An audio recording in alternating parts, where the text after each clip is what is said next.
In today's video, I'm going to teach you how to easily add a field to a Mailchimp list. This process is straightforward and designed to enhance how you manage and organize your contacts efficiently. Before we get started, make sure you have your Mailchimp account credentials at hand. First, visit mailchimp.com and log into your account. This will bring you to your dashboard, the main hub for all your Mailchimp activities.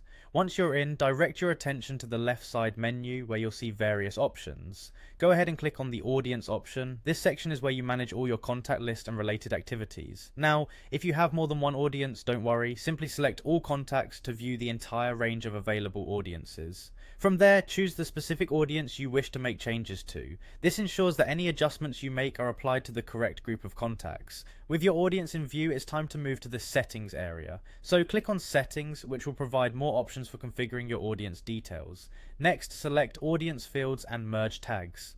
This section is crucial as it determines how you collect, manage and personalize the information from your contacts. Now you'll notice an option to create a new field. Go ahead and click on that.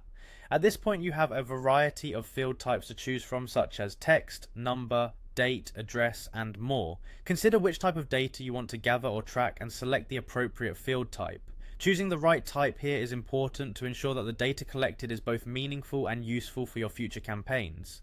Once you've settled on a field type, it's time to give it a name. The name you enter is how you'll identify the field internally. It could also be visible to your subscribers if you choose. Be clear and concise in naming to make it easy to understand its purpose at a glance. You have the option to further customize this new field. For example, you might want to make it a required field or set a default value if you anticipate frequent or specific entries. These customizations help streamline data collection and improve the overall quality of your contact data. Finally, after you've confirmed all your settings and customizations, click Save Changes. With that, your new field is officially added and will now appear in your forms and be integrated into your contact data. It's a small step that can significantly enhance your data management capabilities. And there you have it. In just a few minutes, you've added a new field to your Mailchimp list, setting yourself up for more targeted and effective email marketing campaigns. Thank you for tuning in, and be sure to check out our other videos for more tips and tricks on mastering Mailchimp.